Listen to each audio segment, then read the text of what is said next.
Ate, ano to? Bakit? Oh, relax lang, Iha, ha? Magpahinga ka na. Sige na. Relax ka lang, ha? Ate, please. Ate, aanin niyo yung baby ko. Kailan yan? Yung gabi ng protest march. Sigurado ka? Oo naman. Munti ko na nga i-junk yan eh. Kasi ang kailangan ko, yung shots na involved nung gabing yun. Eh, anin ko naman yung shots na yan. Unless tumatakas siya.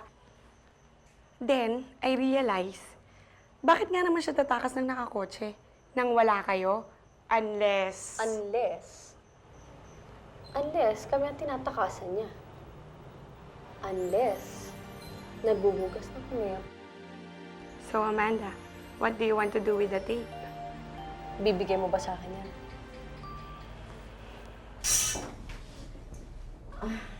Tapos na. Kumusta na po siya? Hayaan lang natin siya magpahinga. Kung gusto mo siyang i-overnight, mas mabuti. Nasa sa'yo yun, ha? Hindi. Iuwi ko na siya pagkagising niya. Salamat. Ingatan mo siya, ha? Dahil she will experience a lot of pain. At hindi lang physical ang sinasabi ko.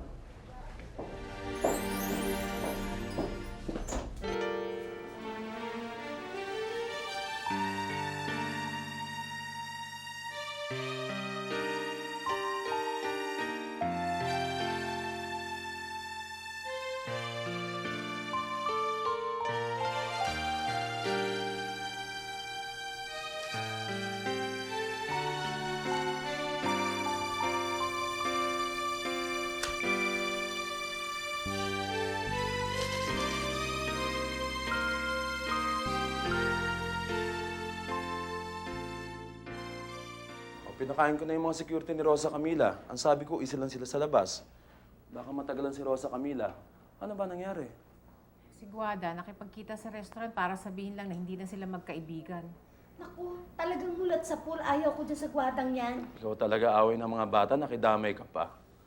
Rosa Camila, dapat maging matatag ka. Umpisa pa lang yung dadaanan mo. Yung mag-ina. Huwag mo takutin yung bata, ano? Hindi ko siya tinatakot, inihahanda ko siya. Paano pagka nagkaroon na ng hearing? Dapat matatag na kayo noon. Mami, wala naman ako talagang ginawang masama sa kanya. Alam ko, anak.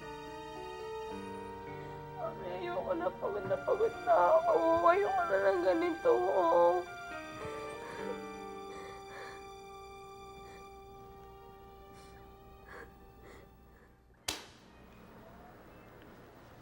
Gusto mo tayong kausapin, Guada eh. Tungkol saan? Tungkol dyan? Ha? Ano ang pakialam mo? Sinabi sa akin ng driver na nagkita raw kay ni Rosa Camila. Oh, so? Di ba best friend ko siya? Oo nga pala, hindi na nga pala ngayon. Ex-best friend na nga pala title niya ngayon. So sinasabi mo na hindi ako pumasok sa usapan. Sige, ha? Aminin ko sa'yo. Oo, sinabi ko sa kanya na layuan kanya kung pwede lang. Bakit may problema ka doon? Masama ba yon? Ha? Eh sa nakakasira ka na sa mga pinagagawa mo sa oposisyon. Wala ka ng pakialam dun. Anong wala? Lahat ng may kinalaman kina Mami at Daddy, may pakialam ako. Carlito, hindi lang ikaw naulila, ako rin. Hello? Oo, nandito nga siya. Siguro wag mo muna siyang kausapin. Saka na lang. Oo nga eh. Nakakaawa. Emil!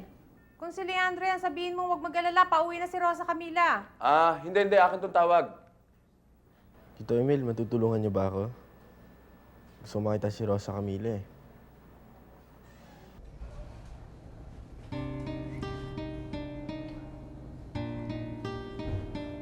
Alam ko pagising mo, kamagmuhian mo ako. At hindi mo na malalaman kahit kailan kung bakit ko ginawa ito. Sana pagdating ng araw, maintindihan mo rin. Pag maayos ng buhay mo, pag meron ka na ng buhay na inaasam-asam ko, sana maalala mo ako. Siguraduhin mo lang, Asturias, na hindi sasaktan ang taong yan. I don't want any negative press. Yes, Gov. Dad, I'll take care of that. If you want, I'll put him under my protection. Very good, Amanda. Thank you, Dad. Ang bilis mong matuto. Hindi ka mukha ng iba diyan. Kung magdesisyon, asal kanto. Ikaw, Alberto, kung ikaw ang papiliin ko, anong gagawin mo sa Jake na yan? Siguro ipabubugbog mo para ma-pick up ng press at magpiestahan tayo. Ganyan naman talaga ang style mo. Bulok! May mga instances naman na napapakinabangan ng ganong style, hindi ba, Dad? Bakit? Saan ba nanggaling ang style na yun? Hindi ba sa inyo rin? Alberto, siguro mas magaling mag-apologize sa daddy mo.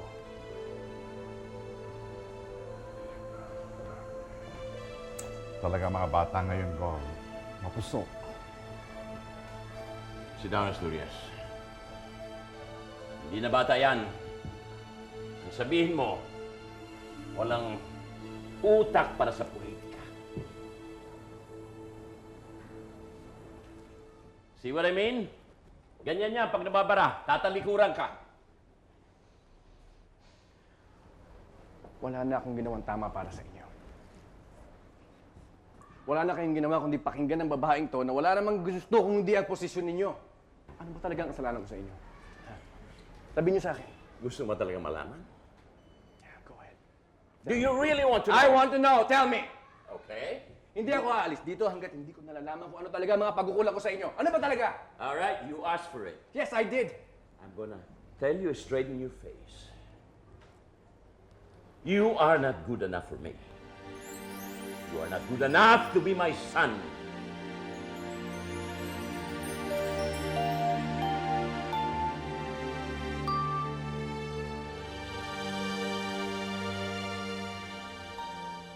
Nestor, magkaaway ba tayo? Hindi. May nagawa ba ako sa'yo? Wala. Ano ba yung mga tanong na yan? Wala.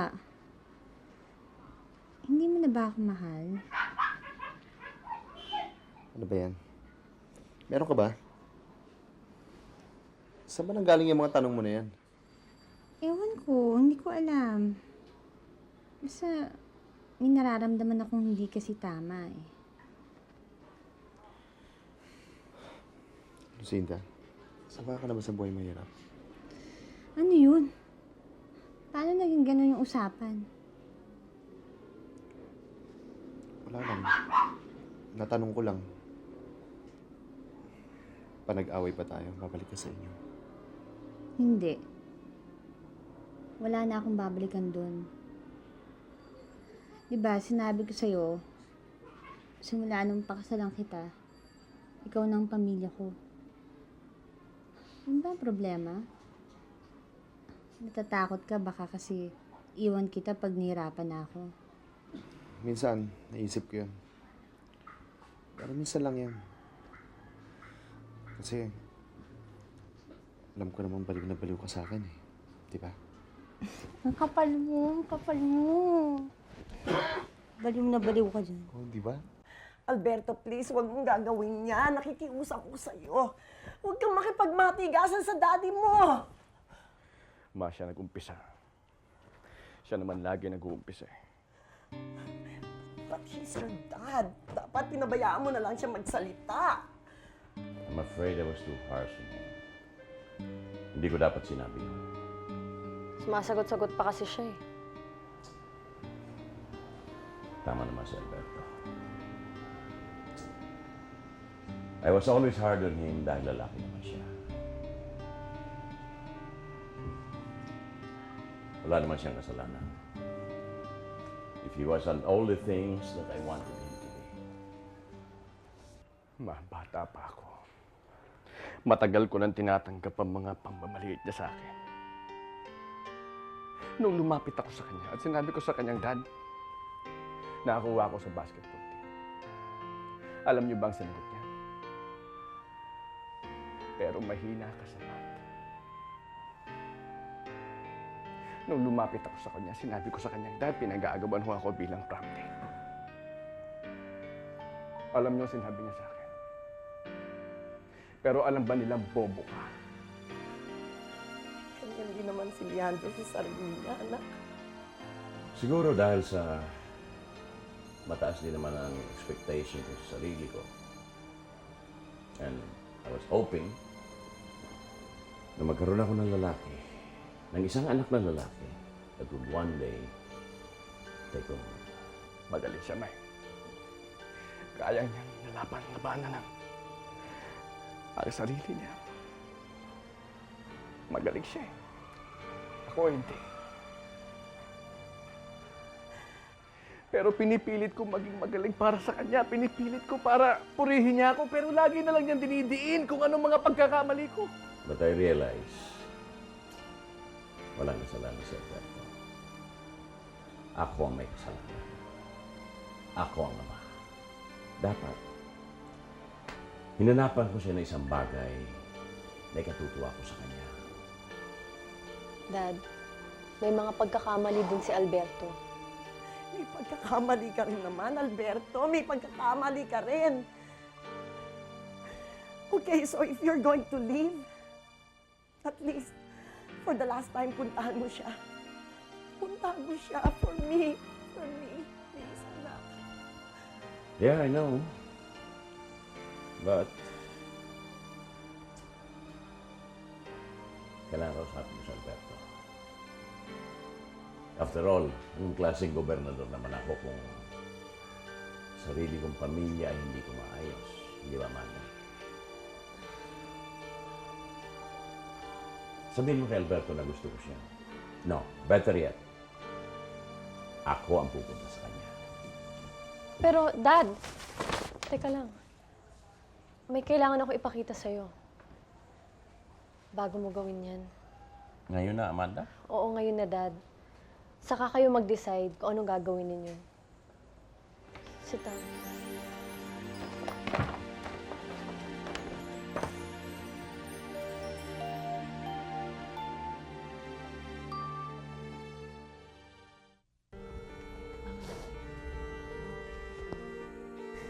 Plano mo to, no? Noon pa, ito na talaga gusto mong pangyari, no? Gusto mo pa talagang patayin yung baby ko, no? Tama na yan. Magkakaroon ka pa ng maraming anak pagdating ng tamang panahon. Hindi mo maintindihan. Ginusto ko naman talaga to, eh. Kahit anong sabihin ko, hindi ka rin naman makikinig. Maawa ka lang sa sarili mo. So when you're done with your crying, nandun lang ako sa sasakyan, hintayin kita doon. Hayop ka. Hindi kita mapapatawad sa ginawa mo sa akin.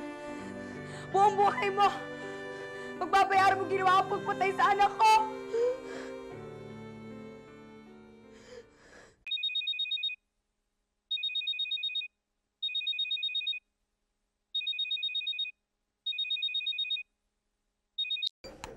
Hello? Rosa Camila, Carlito? gusto ko lang sana mag-sorry doon sa ginawa sa'yo ni Guada. Nabalitaan ko kasi. Kung napatawag ka ng dahil lang doon, okay lang. Huwag mo nang pansinin yun. Okay lang naman sa akin eh. Hindi lang dahilan kung ba't ako tumawag. Rosa Camila, Nandito naman ako ah. pwede ba tayo magkita? Bahala ka kung gusto mo sabihin kay Daddy kung ano nangyari. Bakit? Papasama ka ba kung gagawin ko yon? Kung oo, sasabihin ko. Mag-ingat ka sa pananalita mo, ha? Bakit? Kagalang-galang ka ba? Maniwala ka. Para sa'yo yung ginawa ko. Ginawa mo lang yun dahil natatakot ka madumisan yung madumi nating pangalan. Dahil mababudget ka kay Daddy At pag na-budget ka, lilit yung mana mo. Namumuro ka na sa akin, papatulan na kita.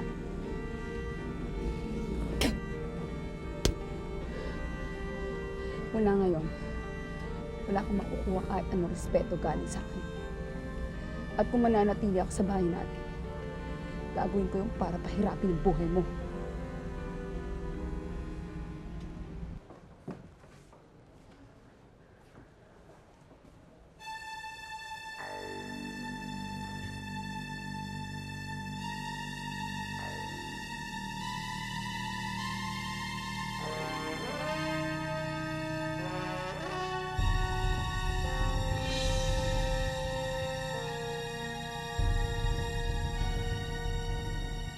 Saan ka ulit nagpunta nung nilulusob ang Kapitolyo?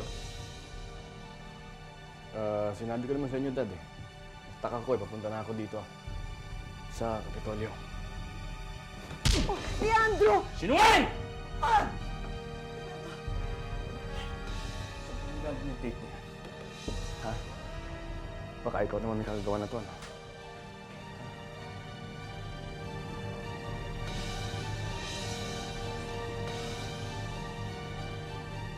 Saan ka galing? Dad, sinabi ko na sa'yo kung saan ako galing. Wag! Wag! Wag! Roberto, Sige, wag! tuloy mo! Tama na! Tama na! Tuloy mo! Tama na! Get out of my house. Mula ngayon ay hindi na kita anak. Wala na akong anak na Alberto Montemayor. Layas! Leandro, wag! Wag!